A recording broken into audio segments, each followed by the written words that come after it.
श्री स्वामी समर्थ. नमस्कार. सातारा मेजवानीमध्ये आपल्या सर्वांचं खूप खूप स्वागत आहे. आज मी तुम्हाला गुळांबा करून दाखवणार आहे. तर आपण सुरुवात करूया. तर मी त्यासाठी हे 2 तोतापुरी आंबे घेतलेले. त्यास तोतापुरी आंबे कसे असतात, जरा थोडेसे आंबट कमी असतात आणि तुम्ही जरी छोटे दुसरे आंबे घेतले तरी चालतील, पण ते कसे जरा थोडा आंबट असतात. मग त्याला गूळ किंवा तुम्ही जे साखर घाल त्याला जास्त लागते, म्हणून मी हा आंबा घेतलेला आहे. आणि असं कसं म्हणते का, गूळ आता आपण साखरेचे पण मी व्हिडिओ बनवलेला आहे. आता काही लोकांना साखर जास्त आवडत नाही किंवा खायची नसते, तर त्यांच्यासाठी खास हा मी व्हिडिओ बनवलेला आहे. तर आता आपण सुरुवात करूया. आंबे मी धुवून घेतलेत आणि एक 10 मिनटं मी पाण्यात ठेवले होते. आणि आता आपण एकदम कोरडे करायचे. हे कोरडे एखाद्या अशा कपड्याने पुसून घ्यायचे चांगले, कारण ओलसरपणा नाही पाहिजे अजिबात. ओलसरपणाने काय होतं, बुरशी येते किंवा खराब होतात, गुळांबा खराब होतो, जास्त दिवस टिकत नाही. म्हणून एवढी काळजी घ्यायची की ओलसरपणा कुठल्याही भांडं किंवा काही घालते तुम्ही व्यवस्थित पुसून घ्यायचं. आता मी याची साल काढून घेते आणि आपल्याला खिसून घ्यायचं आहे. ऑलरेडी मी हे गूळ खिसून घेतलेला आहे. ह्याची आपल्याला वरची साल काढून घ्यायची.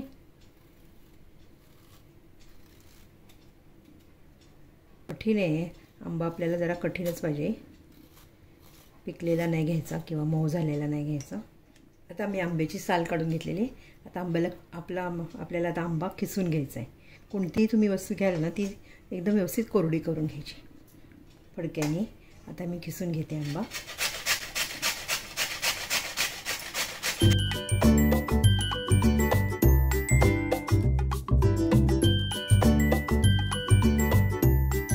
जेवढा तुम्ही वाटी, समजा वाटीने माप घेतला आणि वाटीवर खिस असेल तर वाटीभर गूळ टाकायचा.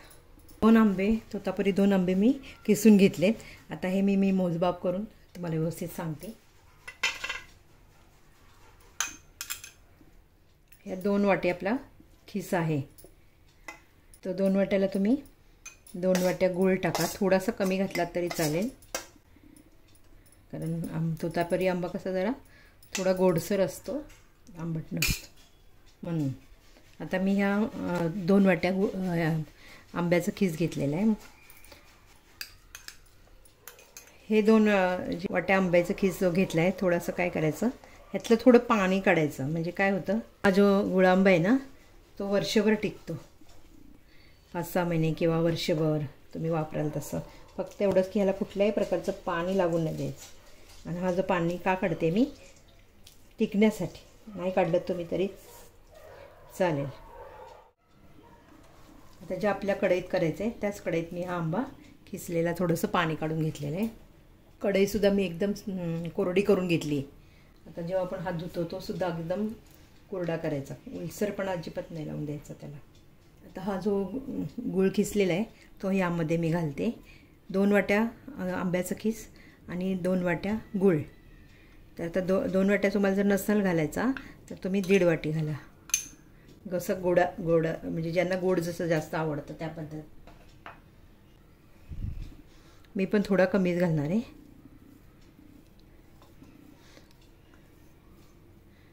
दीड वाटी घालते मी. तर हा जो दोन्ही मिश्रण काय करायचं, थोडा वेळ एक 10-15 मिनिट आपल्याला मिक्स करून ठेवून द्यायचं. कारण याला जे गुळाचं आणि आंब्याचं जे मिश्रण ना, पाणी जे सुटतं ना, त्यात आपल्याला ते शिजवून घ्यायचं आहे. वाटलं आपल्याला तो एक थोडा आपण जो काढलेला आहे ना वाटीतला, तो सुद्धा आपण घालू शकतो. म्हणजे काय, आंबट मुलं खात नाहीत किंवा कुणाला आंबट चालत नाही, तुम्ही तो 2 वाट्या घातला तरी चालेल. जास्त आपल्याला शिजवायचं नाही आहे, कारण 5 ते 7च मिनटं, किंवा कारण गूळ जसं आपण पाक होत जाईल ना, कडक होतो मग. म्हणून एक पाणी पण ह्यातलं काढले, कारण गुळांबा करताना थोडा जरा जास्त पाणी सुटायला नको ना, म्हणून. तर एक 10 मिनिट मी असं ठेवून देते. नंतर आपण ह्याला गॅसवर ठेवायचं. 10 मिनिट झालेले आहेत. गूळ पूर्ण हे झालेलं आहे आणि पाणी सुटले मी. म्हणजे आता आपण ह्याला गॅसवर ठेवायचे. थोडाफार जो गुळ राहिला आहे तो ह्यात विरघळून जाईल, पण नाही संपूर्ण झालेला आहे, विरघळलेला आहे. आणि गुळ आणि जेव्हा आपण ह्याच्यावर ठेवतो गॅसवर ना, एकदम जास्त वेळ पाक होईपर्यंत नाही ठेवायचं आहे, नाहीतर मग खाताना खूप कडक कडक लागतो ना. तर ह्यातलं पाणी आपलं खूप सगळं आटलेलं आहे. आणि जेव्हा पूर्ण म्हणजे असं जेव्हा आपल्याला पाक असा वाटला ना, अजून झालेलं नाही आहे, थोडंसं पाणी आहे, असं थोडासा 1 तारी किंवा असं पाक तयार झाला ना की मग आपण गॅस बंद करायचा आहे. तर आता आपल्याला ह्यामध्ये वेलची पावडर टाकायची अर्धा चमचा, आणि दालचिनीचा तुकडा आणि लवंग 1-2-4 मी टाकलेत, आणि थोडंसं मीठ टाकायचं आपल्याला. गोड तिथं जरा थोडं मीठ टाकलं ना की छान लागतं.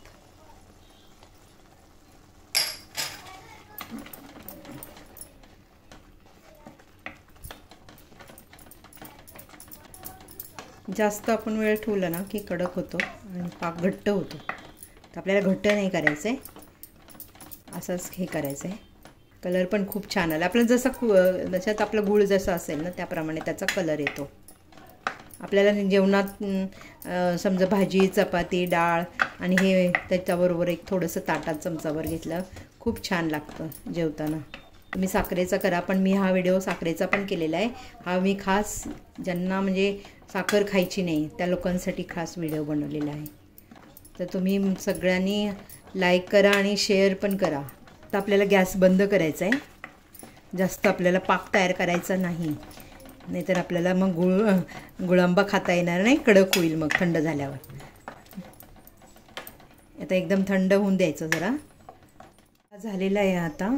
आपण हा आता काचेची बरणीमध्ये तुम्ही धुवून स्वच्छ पुसून व्यवस्थित त्यामध्ये भरून ठेवायचा. आणि कधीही पण तुम्ही काढताना ना तो चमचा किंवा जे ह्याने काढाल तेव्हा तो सुद्धा एकदम कोरडा पाहिजे, म्हणजे मग कधी बुरशी येत नाही. आणि तुम्ही पाहू शकता आता हे जे आंबा पण किसलेला होतो ट्रान्सपरंट झाला आहे एकदम. कलर पण किती सुंदर आला आहे आणि एकदम छान, एकदम सुंदर गोड पण बरोबर झाला आहे. तर तुम्ही 2 वाट्या आंब्याचा किस असेल तर 2 वाट्या गूळ घाला. रेडी झालेला आहे.